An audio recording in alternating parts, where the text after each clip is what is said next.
Coming at you live, coming at you live. It is the The Season hell was Over that? Fire Everyone Sports Show with your boy Skillz. We're also joined by Sir Slorebag. We're also joined by OG, rocking it out on the road right now. We got a lot to get into, so we're just going to jump right in. We'll start with the Golden State Warriors defeating the who the heck did they play last? The Los Angeles Lakers minus LeBron James by 18 points last night, 128, 110. We were down Gary Payton II, which, as far as I'm concerned, is even. They were down James, we're down Payton, so it was even rosters as far as I'm concerned. Does LeBron? He's got one scoring title in his career. I'm not concerned with him. Payton would have shut him down anyway. So Golden State now 28 and 26 on the season. Golden State now 10 and 4 since the tragic passing of assistant coach Decky back in January, and they're on a roll right now in spite of a little bit of uneven play lately from the surgent Jonathan Kuminga. I'll start with you, OG. I assume you are happy with these developments. Does this change your opinion at all of Coach Kerr and the job he's done with the team? I think it's about time they bench Clay. They're 9-11.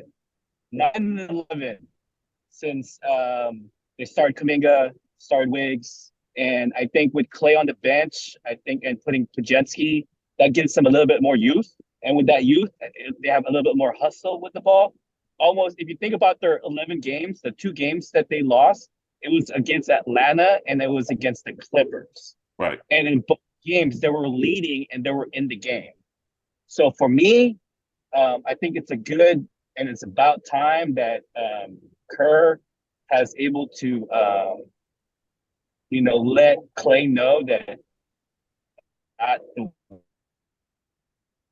Okay, we're losing OG a little bit. He's on the road right now. We'll come back to him. Just put it that way. But I think it's about time, and I like the change. There's still certain things that Kerr does with his lineup that he needs to tweak, because sometimes he puts Clay in with Loons. I think Loons just kind of fell off, to be honest. He's too slow. I think he needs to play TJD a little bit more. That happens. TJD with 13 consecutive points at one point in the second quarter last night on his birthday. Sir Slorebag, do you feel Coach Kerr deserves most of the credit for the change in the lineup, or do you think some of this maybe came from a higher power or fan pressure? Or do you think that he honestly wanted to put Clay on the bench and make these lineup changes? I don't think so. I think it came from pressure.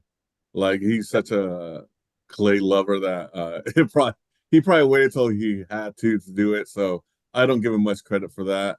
But I mean, I guess he finally did do it, so he gets a little bit of credit. But it wasn't like it was his idea. So it was just probably a lot of pressure from everybody, from internal and external. We all saw it.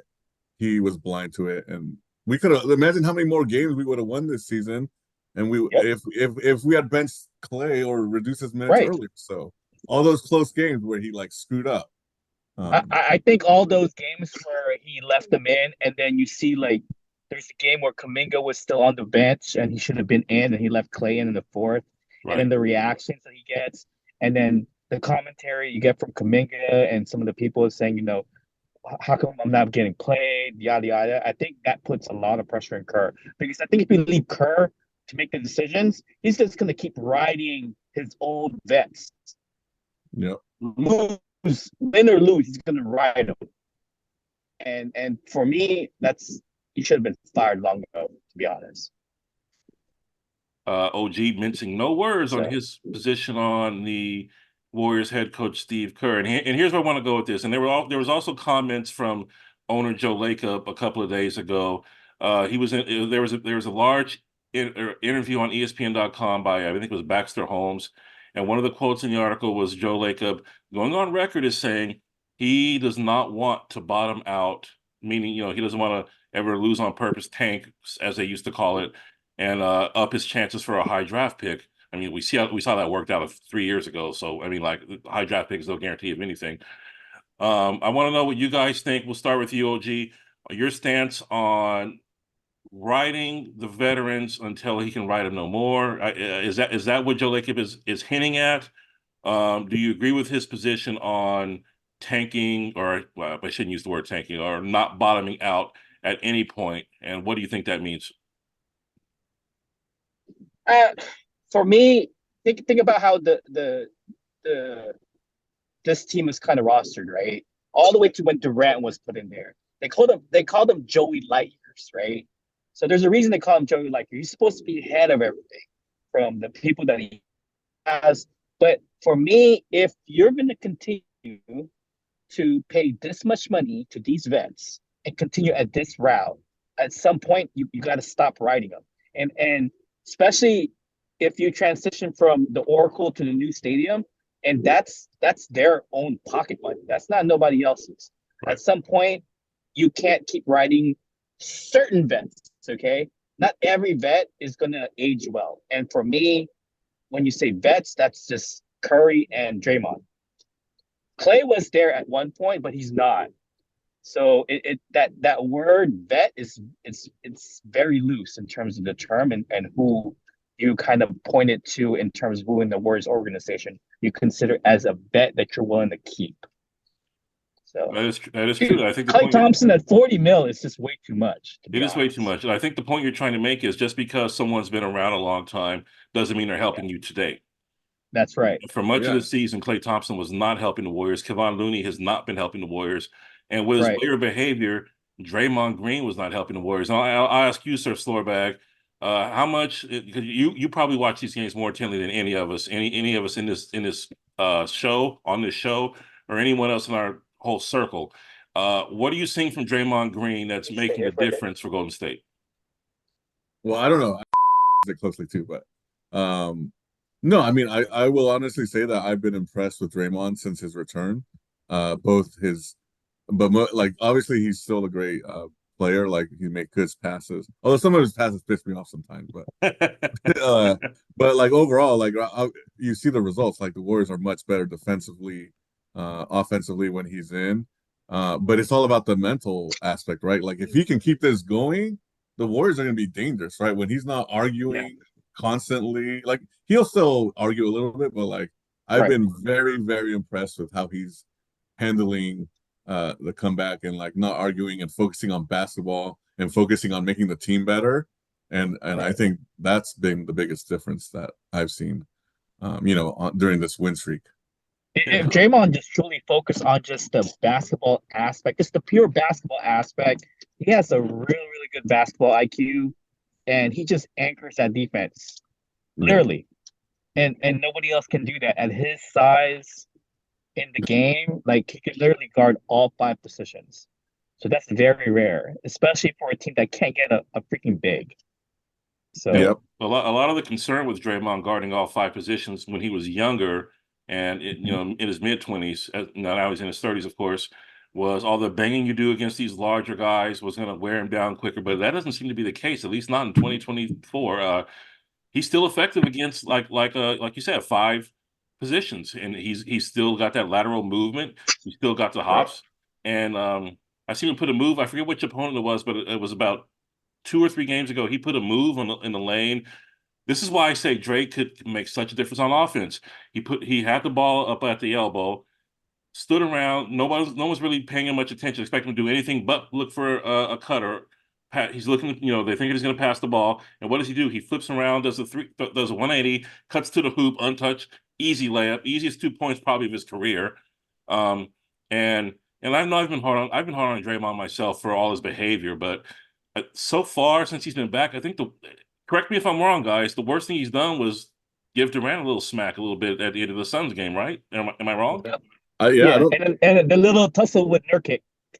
But no, I'm pretty sure no technicals, right? Like it's been, I don't think he's gotten a single technical, or maybe 1 or 2, but it's been very few since he's been back. So it makes the Warriors a lot better. I think during the game yesterday, I think that during this run, I think their defense is up to like number 6, which is a big improvement in terms, because that's the key to making it in the playoffs is that defense, and they've always anchored on that, and they've sucked for so long. And so now that Draymond's back, and it's not just about him, but he just makes everybody.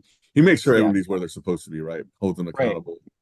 Look at Wiggs now. I mean, where he was before to where he is now. He's playing way, way better.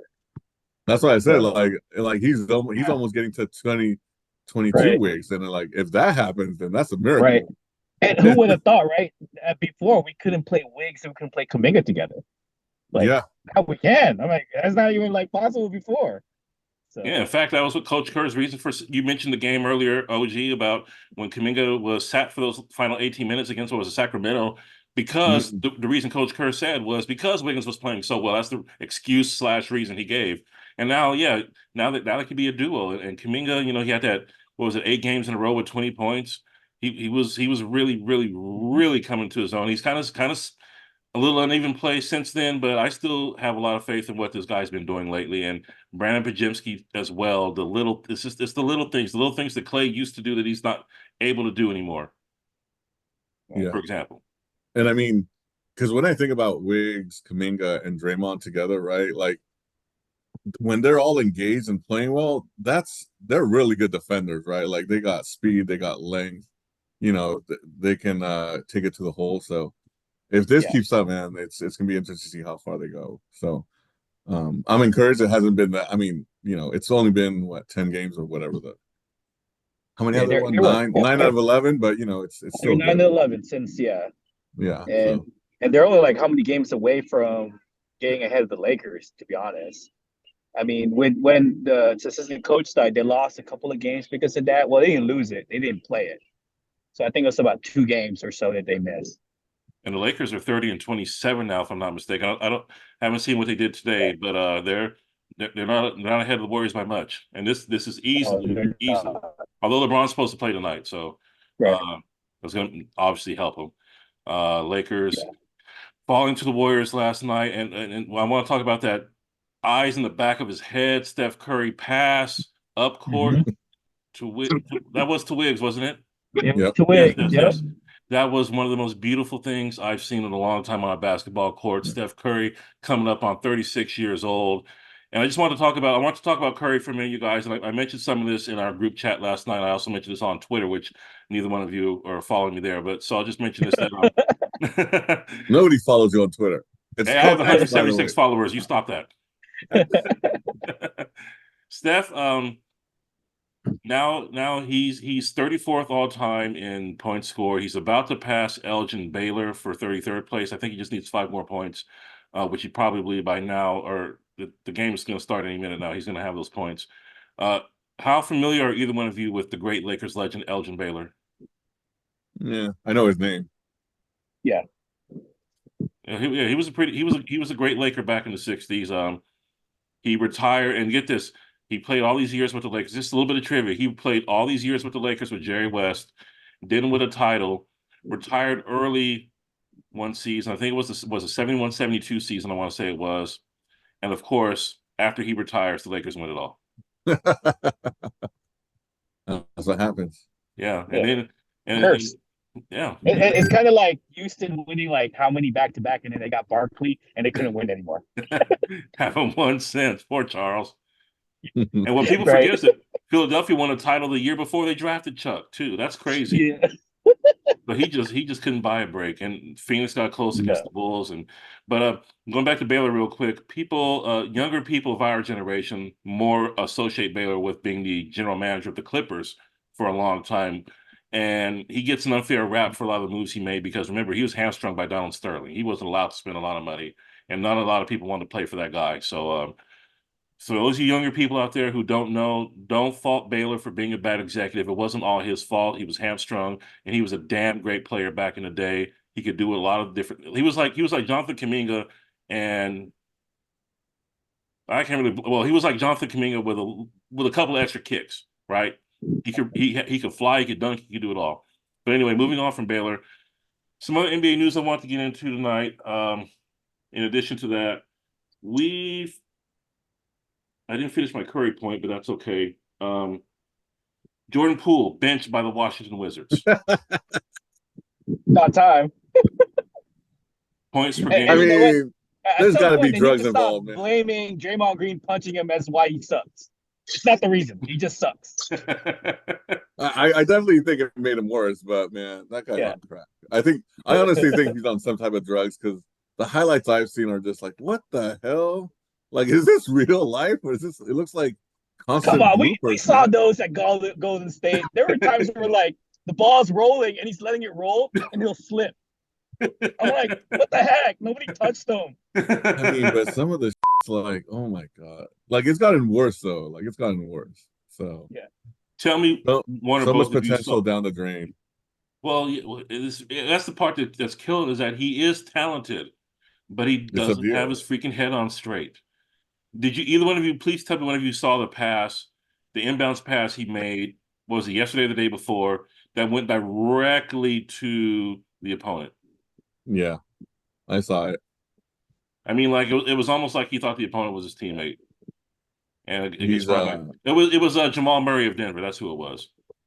yeah. Passed it right to him. I haven't seen one like that since DeMarcus Cousins did it, like at the 3-point line one year, which I'll find out for you guys too. But Jordan Poole, yeah, his shooting is poor, his decision making is worse. Washington is and remember he's being benched by a team that's won what 9 games this season, and we're Right. almost in March. So that's saying something. He's making all this money playing for a garbage team, but is it fair to say that he's a large part of why they're garbage? Of course.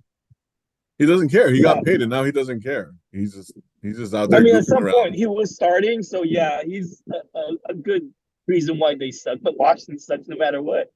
Yeah. Him on the bench or him in playing, it doesn't matter. They just suck. So, And here's the thing. He was punched by Draymond Green in the locker room, in the practice facility. I'm sorry, and we may never know exactly what was said exactly by him to trigger Draymond. And I'm not ever going to say Draymond was right to do it unless he went after his children or something like that. But the fact is, since the punch, however you want to spin it, he has not been the same player. And I don't know if he blames it on the punch, but I'm saying that if he is a different player because he got socked by Draymond, which was in what, October of 22, then that's more reflection on him than it is Draymond. Am I wrong? No, he should have got over it by now. Because we've but all been punched yeah, by but somebody, haven't we? at some point we got to stop blaming the punch as the reason why he sucks. I think we overestimated how good he was because he only gave you a glimpse of it for 1 year. Just think about it. He was almost out of the league prior to that. Literally, he was almost out of the league. So he showed you glimpses around Steph Curry, but so does Pause, right? Yeah. A lot of players have shown they're good if you're next to someone who's great, right?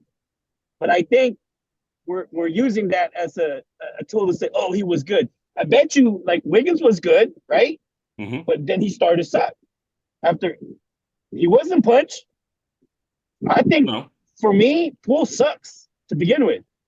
He just got an opportunity to play with a team where like there was like wide open lanes because nobody was guarding him. Mhm. So They were able to kind of hide him, cover up his mistakes. Would that be accurate? he had no defense. None Yeah, no, he whatsoever. And it sucks got defense. worse. Zero. Right? He stopped Yeah, nobody. yeah. Well, He caught fire, and he wasn't like he had a good playoff run, and that's convinced the Yeah. Warriors to pay him. But in hindsight, they should have waited. Yeah. So hopefully they I don't think make the same they pulled mistake the twice. trigger way too early in giving him a contract. Yeah. Just because they were afraid to lose him, thinking he's going to be potentially good because of what he showed glimpses of during the playoffs. But think about all the other games where he played where he screwed up, or he even pissed off Steph Curry, right? which is There were hard to games do. where he took the last shot where Steph Curry's right next to him. And it's And like, at some point, you're like, what are you doing? Yeah. yeah, his basketball IQ is it's just it's a waste of a very fast, very athletic, quick body and a decent shot when it's on. But his decision making is we're better without him. Not And good. we're better with the Warriors are better without him, and he's Washington's problem now. I just wanted to bring that up to you guys, mostly because of the horrible pass. I laughed at that pass for like a good 5 minutes last That night. wasn't even the worst thing he's done. There's way worse things he's done this Oh, the season. worst thing he did was when the highlight of him dribbling at the 3-point line. He dribbled literally like 15, 16 times, only to back up behind the 3-point line, launch a three that barely nicked the rim as the crowd booed him mercilessly. I'm telling you, what I remember about Jordan Poole is during the playoff game, the ball was rolling and he was letting it roll, and then he slipped. He literally slipped and he went out of bounds. I was like, what the heck? Well, I shouldn't be don't- laughing because I slipped last Sunday while standing in one spot, so I shouldn't be laughing at anybody slipping. Well, you ain't getting paid millions. Not yet. Not yet. Get those Right. views up, audience. Yeah. This is the Season Over Fire Everyone Sports Show. We're going to pause. This is the Season Over Fire Everyone Sports Show. We're rejoining the show in progress. I'm your boy Skillz. That is Sir Slorebag. That is OG. I think we're gonna just move right into because last show we did not do our special features that we have, our segments, Slorebag of the Week or OG's Baller of the Week, and so let's not waste any time. Slorebag of the Week. What do you have for us, Sir Slorebag? First, I want to say you can rejoin these nuts.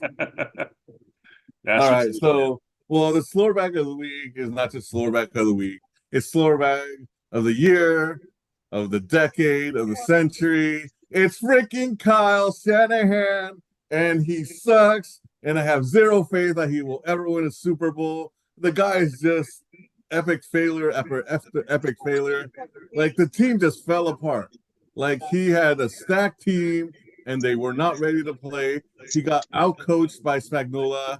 Like his offense, like Spagnuolo just owned him, and I'm pretty sure he owned him. And like it was just bad. Like there were so many free rushers that Kyle couldn't account for. Like it's like he never even studied the Chiefs defense. So and there was other parts of the team that they all made mistakes with their special teams. Like it was just all bad, and that starts with the head coach. He's responsible, and so if Kyle, like before the Super Bowl, we always said like if he can't win it with this team, with all these players, when is he going to win it? What's it going to take? I don't know. Like I honestly think if he had Patrick Mahomes instead of freaking Purdy, he would have still lost the Super Bowl. So I haven't heard that take. Big fat zero faith that Kyle Shanahan can win with a Super Bowl. He's already lost 2. He wasn't the head coach in Atlanta, but he's still responsible because his offense didn't in that second half of that Super Bowl. So it's just like I don't know what it is, man. I mean, he's a great coach until he gets to the Super Bowl. Well, maybe not great. He's an okay coach, and then he really falls apart in the Super Bowl. You can't consider him great. He can't win it. That's the problem. Yeah. In the NFL, you can't be great unless you get that Super Bowl. I'm just besides myself because I honestly like what is it going to take? Like he needs Hall of Famers at every position or something. Like I don't know, man. It's ridiculous. He folds under pressure. That's the problem with Shanahan. He folds under pressure. He thinks every play that he's going to make, he's going to confuse the defense.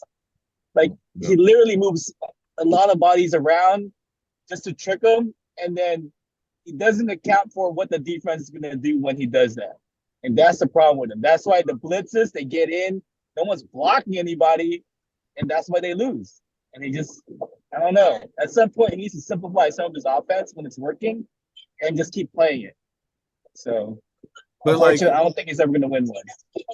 But with the blitzes, it's like, Spagnuolo likes to blitz, right? Like, right. I did not see a single slant pass, right? Like that's how you beat the blitz. Like that's part of the West Coast offense. I didn't see a single slant. The Debo to freaking Kittle. Where was Kittle?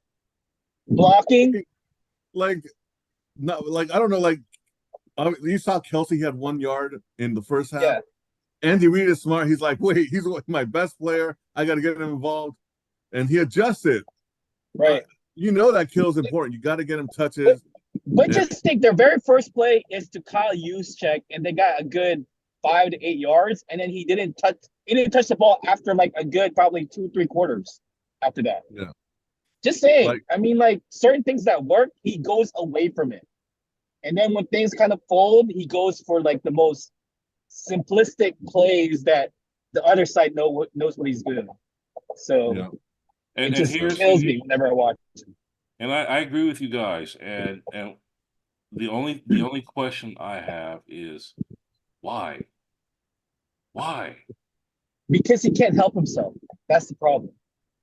Who is in his ear telling him to do these things or to stop doing these things that are working? It's him. It's him. It's like when things are going good, like when you play a video game, things are good. You can create and do whatever you want, right? I don't know that Because feeling. I get my ass kicked all the it time. goes your way. But when things are not going your way, you kind of try to simplify everything back to basics. And then that's when you get caught, because basics means everybody knows what the fundamentals are in basketball, right? And they know that. So then defense, if they're good at that other end, they're going to know what to do with it. And that's the problem with Shanahan, is that sometimes he is his worst enemy because of the fact that when things are good, he's great, right? When things are going bad, he doesn't know what to do. And then he just goes back and reverts back to what every coach will do. And I'm going to use a And word that's the problem. that I haven't used in at least 20 years, because and when I was a kid, I didn't know what it meant. But now I know what it means. When you're in a Super Bowl against a legend in the making, like Pat Mahomes, you have to go for the jugular. Yep. You have to attack. You can't play safe. You cannot play safe. There is no playing safe. There's no playing conservative. Right. You have to go make him beat you. Don't give him any hope. You keep that foot on the gas, like you're driving, like you're in the hood and you're driving into a store that you plan to steal everything out of. Do any of these hoodlums, when they're driving their vehicles into CVS, do they slow down when they get to the wall? No, they punch it even faster. They get in there and get all them sodas and all that alcohol out of there. That's what Kyle is missing. And I'll be honest, I made excuses for him in the last Super Bowl that he lost back in 1920, and I was starting to do it again this year. I was starting to make excuses. Oh, Greenlaw's hurt. Oh, Debo wasn't right. I was starting to make excuses, and then with the help of you two in our group chat, I looked back and I saw some things, and I realized what really happened is that we lost this game due to coaching, and not just Steve Wilkes' coaching.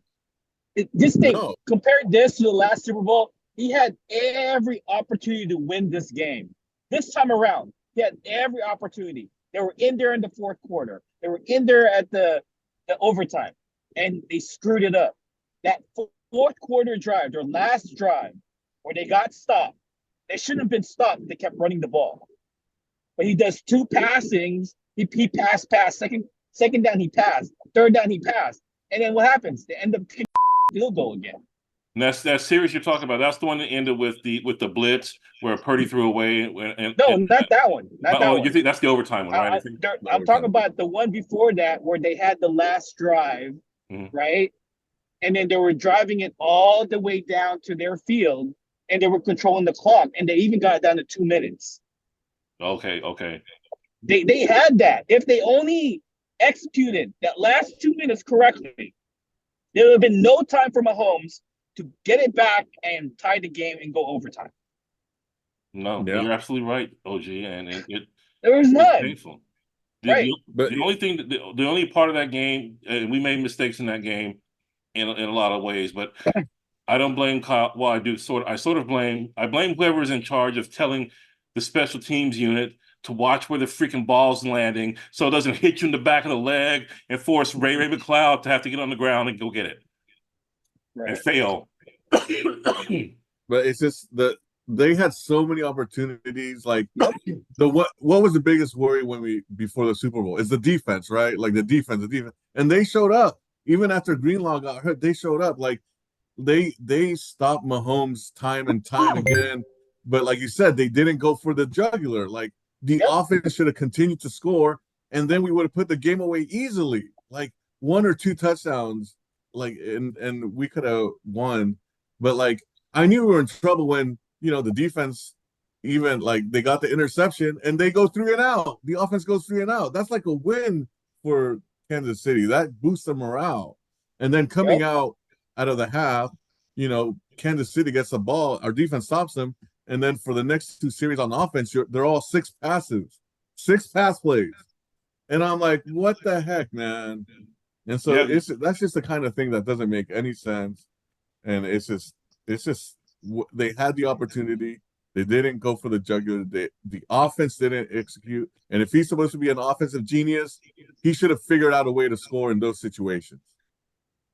I'm ashamed now looking back that in that series where Niners called 8 passes out of 9 plays in the second half. I believe it was opening the second half.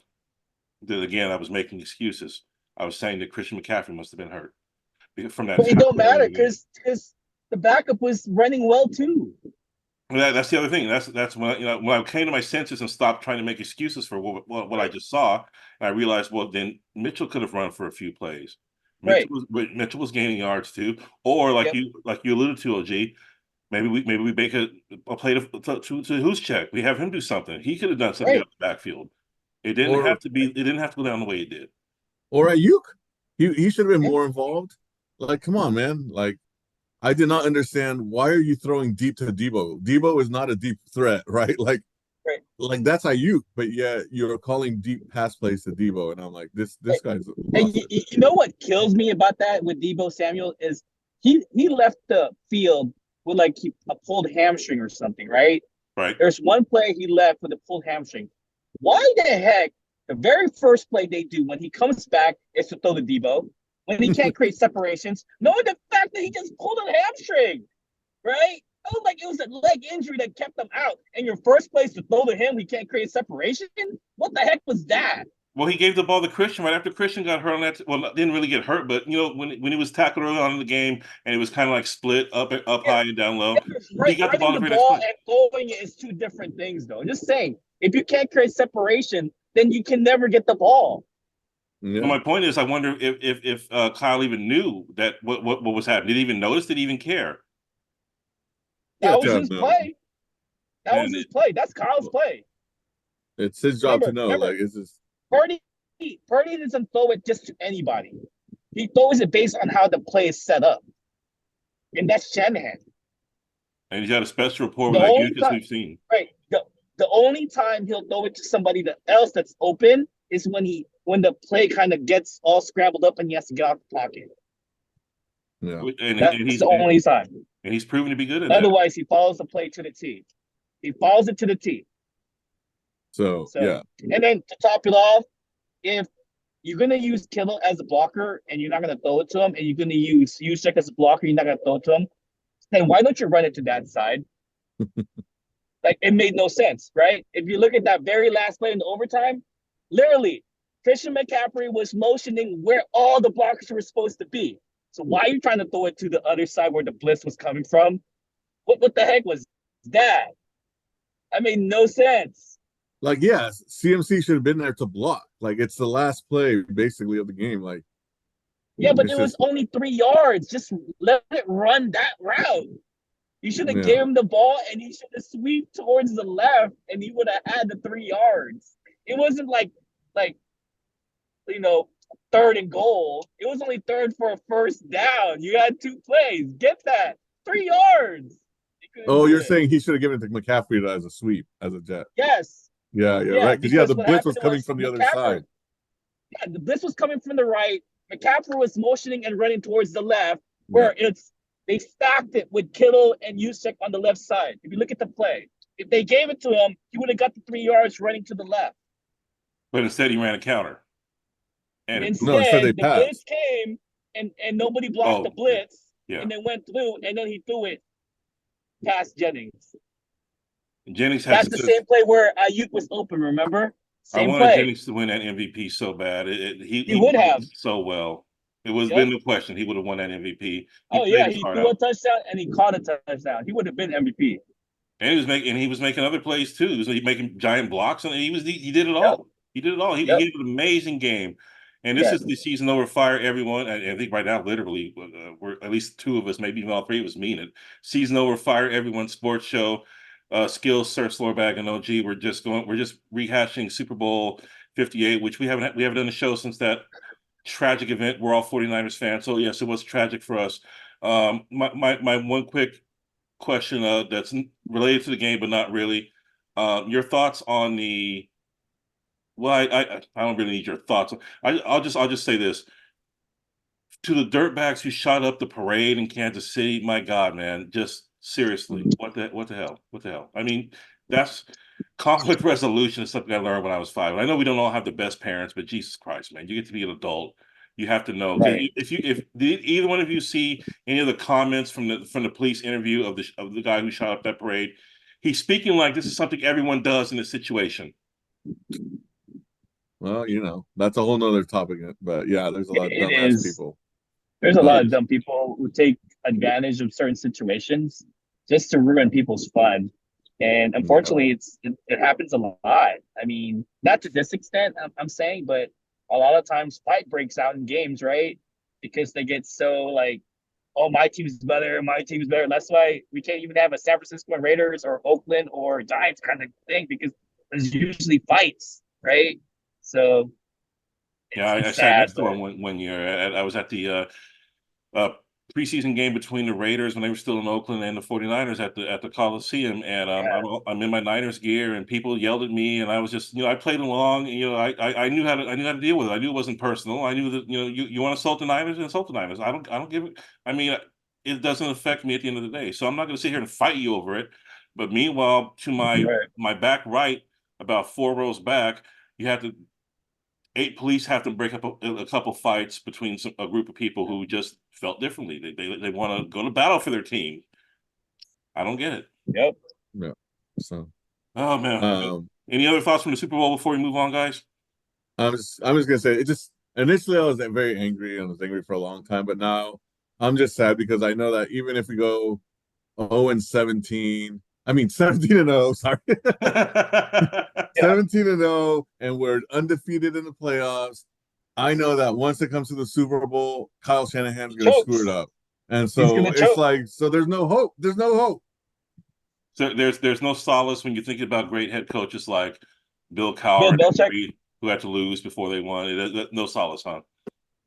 No, I mean, like, I just think at a certain point you got to realize this guy can't win it, and Belichick is available. I don't know if he's the best candidate, but like, what's the point of doing all these great things in the regular season and getting to the big game and you screw up?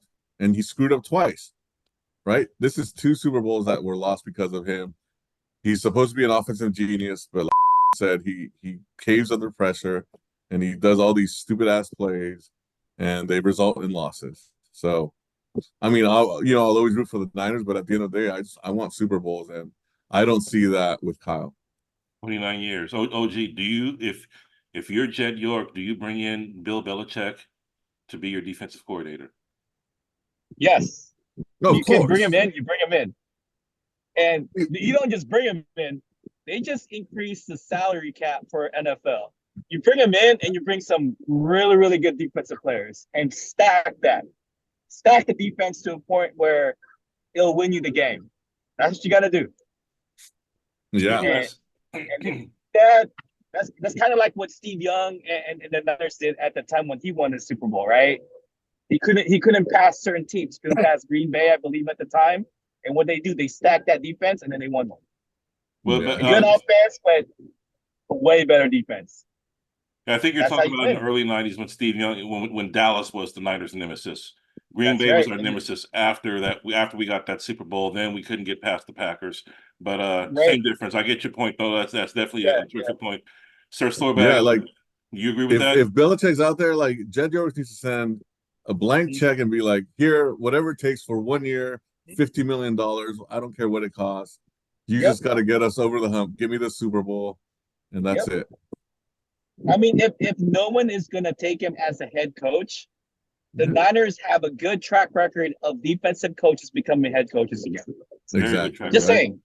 Yeah. Right. And so D'Amico just Ryan's already the sixth all-time Houston Texans leading That's back. right. right, Yeah. like so So because yeah, I think why would you say no to the Hall of Fame yep. defensive coach, right? Yep. That's won six Super Bowls. Yep. And darn near could have 9. Yep.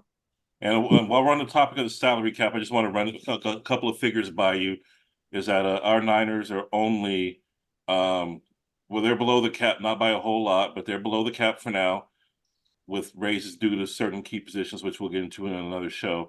The with the $255,400,000 new cap figure, that's the cap figure for 2024, a record increase of 13%. I'm not going to throw out a ton of numbers out here because nobody wants to hear that, but I just want to just for our entertainment, the average annual value right now is Joe Burrow at 55 million. The highest base salary is Deshaun Watson of the Browns at $46 million. Oh my God. And he also takes credit for the biggest cap hit overall. We get into. The Browns are the biggest, dumbest franchise ever. I'm not disagreeing with you there. I don't know how they made the playoffs this year, but they did. No, they should never make the On playoffs. defense. Like I've said it before, the fact that you give that guy that much money, it just proves that you are a piece of Yeah. crap. I'm just saying it wasn't him that made him go to the playoffs. That defense made him go to the playoffs. That's what happened. Yeah, it sure showed us that rainy day in Cleveland. Right. With that game, and remember, we bet, or we didn't bet that game, but we were telling each other during the show for that game that it was going to be like 40-0 or 40-10 or things like that. Oh yeah, we were dead wrong. Well, the Niners were like 5-0, right? They started off 5-0. Everyone, they're scoring 30 points a game. They're beating on every good team that they were playing against. They were like, "Who's the Browns?" Like, And Cleveland was these Cleveland. I jokes? mean, we had no reason to think that they weren't going to crush them, and boy, did we end up with egg on our face. Yes. OG, I want to go to you next. Who is your big baller of the week? Man, it's so sad to say. It breaks my heart to say it, man. I hate the guy, right? But unfortunately, my baller of the week, there's no other choice. Like if it was like picking someone, it would be my last pick, or I'm quitting. But it's freaking Steve Kerr. I don't know what he did. I don't know whose balls he tickled, but he somehow got $35 million for 2 years. Coach Kerr did Sad cash in. news. It hurts me to say that. He could give that. He could get a center. You don't need to pay him. We won a game over there in what's it called? Across the other side of the world, man, and we still won the game, which says that we can win without him. We don't even pay him. Dang it! I wanted him fired. Now we're gonna wait another 2 years, 2 more years of chanting fire her. 2.5 years at least. Yeah, but by then the Curry's gone and Green is gone. I won't care anymore. For those of you new to the show, OG is the largest detractor of Coach Steve Kerr that exists in the United States of America. I'm very critical of his coaching. That's all I'm saying. Yeah, it's not a personal issue. It's not. It's just when I see him coach, I just don't think he's a coach.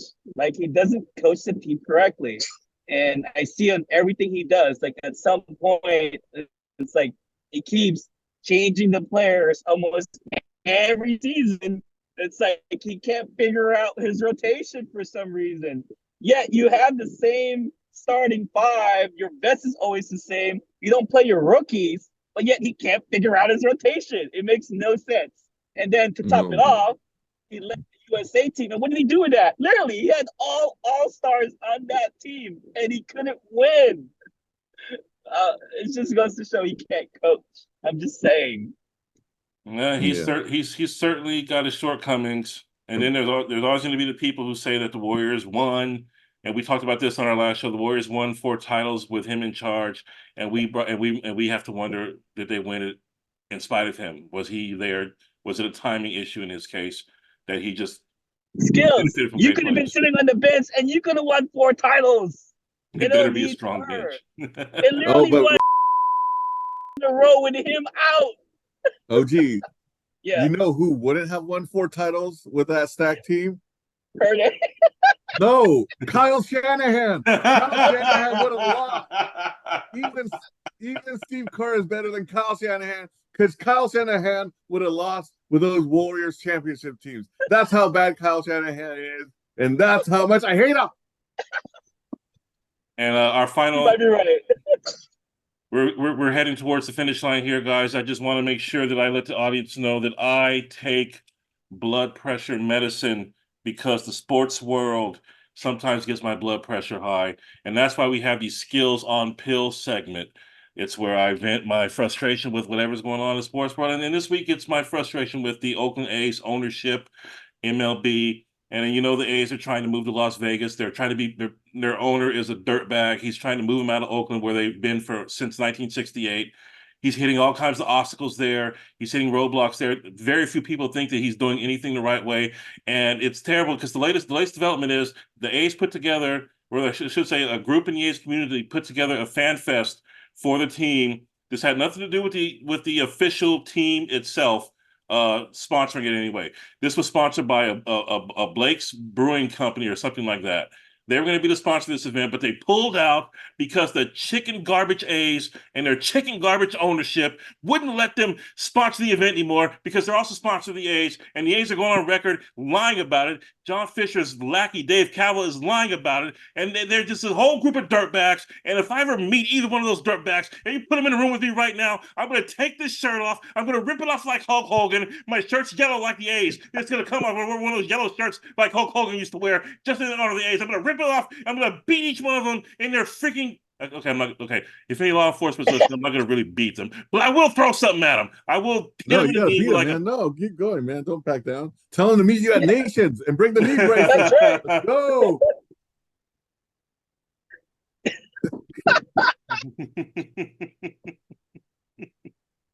Well, oh man, that was Skillz on pills for this week. The Oakland A's ownership got my blood boiling with that whole. And by the way, let me finish that up by saying, kudos to the companies. You know, if I were a good host, I would have gotten the names of all the companies that picked up the slack for Blake's and replaced the beer that was going to be served and replaced the sponsorship money so the event can still go on in spite of this chicken crap Blake's company that let the A's dictate what they do as a business and let them screw over the community. A community that's already getting shot up with drugs and things like that, and babies that no one wants, and children running in the street late at night shooting people. And I can't stand any of what's going on in the Oakland community, and they need to keep the A's there to keep some sort of semblance of continuity and happiness in that community for the Oakland A's. Skillz on yeah. Fisher is a dirtbag, but you know, Oakland has its own issues, so there's a reason why all the teams left. But anyway, we're going to finish today's show with a little bit of MLB news. I don't know if either one of you guys heard this. Actually, I do know Sir Slorebag heard this. OG, I doubt. Well, maybe you did hear this. That the Giants recently re-signed Pablo Sandoval, their former World Series hero from yesteryear, to a minor league deal. Why? Because that's all they can do. To be their mascot? Because the Giants are so bad. The Giants are so bad that only Pablo Sandoval, who needs money, was willing to go. That's sad. Is he like 40? He's 37 now. I think he turns 38 during the season. And he hasn't played in MLB since 2021. He hasn't been an MLB really contributor since maybe about 2019. I mean, is he even in shape? He's actually in shape. He actually looked pretty good walking into camp. And when I say in shape, I mean in shape for him. He's big, but it's a lean big. He's gonna always have a big frame, but it's not like he doesn't look like me. Let's put it that way. He doesn't look like me. Okay. The sad part is that's the biggest offseason need for the Giants. So that tells you all you need to know, man. Yeah, this team is just lost, and they're gonna suck. And anybody who thinks otherwise is delusional. It's certainly the move that's generating the most interest. And Pablo, and here's the thing, the Giants roster is so thin that he actually has a reasonable shot to make this team. Now, what's working against them is that the same man who cut him last time he was on the team in 2020 is still in charge, Farhan. But Farhan apparently realized that, hey, if I want people talking about the Giants, they're not going to talk about the guys on the roster right now. I got to do something, and he brings in Sandoval. Now, whether or not Sandoval is going to be there come April, we'll see. But he's going to be in spring training. He's going to be taking his hacks from the left side and the right side. Hey, maybe even he'll pitch like that one time. Yeah. Is he gonna bring back like Will Clark? Hey, Barry Bonds. It's kind of sad. It's like there's so many players who aren't signed by the team, but it's like we can't get any of those players. Like not even one. No, it's ridiculous. It's ridiculous. Why would you want to come here? You got everything's dictated by Farhan, and we all know that he sucks, man. Like he doesn't let people play. It's all analytics, and nobody wants to play like that. And not even pitchers. We used to always point out how all the offensive players were the ones who would reject the Giants because of the ballpark. How hard it is to hit a home run to right field, especially in right center. Well, last year, what did Farhan and Kapler do for most of the season? They took the starting pitchers out of the rotation, made them into long relievers, and just went with what they call openers. I don't know if you guys are familiar with the opener term. It's basically when you take a relief pitcher, have him pitch the first inning or two, and then go with a regular starting pitcher for the rest of the game, which it's never made No sense to sense. me. Isn't it dumb? OG's face says it all. OG's face says it all. It's completely Right. dumb, but it's been the latest trend in baseball for a few teams, and Farhan adopted it last year. Now, what starting pitcher is going to want to come here knowing he's not going to start? Right. That makes no sense. But Yeah. It's Giants backwards. don't make no sense. No, we've been backwards for the last, at least since 21 season, since that glorious year. But I know you guys only take so much baseball, and we also have a Warriors game to watch. So I'm going to go ahead and unless there's someone else, does anyone else have anything to add to the show tonight? Kyle Shanahan sucks, and he will never win a Super Bowl with the 49ers. Fortunately, now- I think that was their last ticket to the Super Bowl. Yeah. I hope for the sake of our fans and Well, this is one, and the worst part about it is that years down the road, when they're showing all of the documentaries about the Chiefs dynasty are playing, it's going to be on the backs of the 49ers. On That's right. their fault. They built their dynasty on the 49ers, and it makes me sick. That's true. It's all Kyle Shanahan's fault. It should be us. Two out of their three of the beating races off freaking Niners. So, dang, man. But that's sad. yeah, I'm grateful that we made the Super Bowl, but it's honestly, if we're gonna come that close to winning the Super Bowl and not win it for reasons that are preventable, reasons that should not have existed, then I'd rather just go 4-12 or 4-13 now. If that's how it's going to be, I'd rather go 4-13 than get all the way to the Super Bowl every year and lose because of stupid coaching or stupid decisions or whatever. Yeah, it's less but painful that way. it is less painful, but that's not going to happen, unfortunately. That division, like Seattle, ain't going to be that good. Arizona's still going to probably be rebuilding. So, who's going to come off that division? It's just going to be the Niners again. And the Rams will make a little noise, so but not. Yeah, but they went all in when they got their chip, man. They went all in when they got that. But at least they got it. So, Shit, exactly, they did, but they're gonna pay for it for multiple years after that. But I just want to win. I don't care about the future. I know what you're saying. That's what I want too. I mean, they should go all in. But the thing is, they did go all in and they still lost. Yeah, but that's not all in. I mean, that defense sucks. Our defensive coordinator didn't know what he was doing, and then we already know Shanahan has tendency to choke in big games. So, OG, I thought you were going to go a different direction with that defensive coordinator. I thought you said our defensive coordinator was on crack or something like that. I thought you were going in a different direction, bro. no, Here's the- he already here's the got thing. fired. It was the scapegoat for Shanahan to not get fired. That's how I look at it. Let me ask you this one last question. We'll close the show with this. We're in 2024 now. We have 7 years left in this decade, or 6 years left in this decade. If you knew for a fact you could win a Super Bowl in a year or two, but you would win on average 2 games per season the rest of the decade, would you do it? Yeah. You would do it? Knowing the fact I can win one, yeah, I would do it. Yeah. I think I would too at this point. At this point, I just want one. Yeah. Think about all the teams that have won since the last time the Niners won. The Rams have 2 Super Bowls. The freaking Rams have 2 Super Bowls since the Niners' last Super Bowl. That makes me sick to my stomach. Yeah. Seattle, Tampa Bay. Oh, Shoot, man, the list, it goes on and on. like Denver, how many times? Eagles And got you a know couple. how many? Or one. Technically, we've been in the Super Bowl 3 times now, right? Yeah. Harbaugh once, Yeah. and then Yep. Shanahan twice, and all winnable, all winnable. Oh, winnable. We forgave the 2012 one, I think, because we were all just happy to be there after 18 years. But yeah, and you know, I think the difference is we believed in Harbaugh at the time, didn't we? Oh yeah, Yeah. I don't think But we he believe made- in Harbaugh. We believe in that defense that they had. That defense was good. very good. But that was Patrick Willis. remember. But that's when Harbaugh screwed up and he called 3 straight pass plays to end the game. That was the problem. Yeah, Right when you have Frank Gore at the 3-yard line or whatever, You run it him. was, yep. not a single run play. So And maybe the remember Niners are cursed. Maybe the Niners are cursed. I don't know, but And don't forget the year before that, we had Kyle Williams. What is it with punts and us in big playoff games, big postseason games? We just can't get the punting situation right for save our lives. Always going to be a punt doing his hand or a punt return or something. Jesus Yeah, Lord. two muff punts in that rainy game. This has been the season over Fire Everyone Sports. So I want to thank everyone who watched us tonight. Watch this, and please, I hope I didn't blow your eardrums out too badly. But we had a lot of build up frustration over that Super Bowl. We're 49ers fans, like I said, so bear with us. I'm your boy Skillz. Your boy OG is present. Your boy Sir Slorebag is present. We will catch you next time. We have so many more things we didn't get into tonight that I'm saving for the next show. And take care of yourselves and each other. Peace. Ah!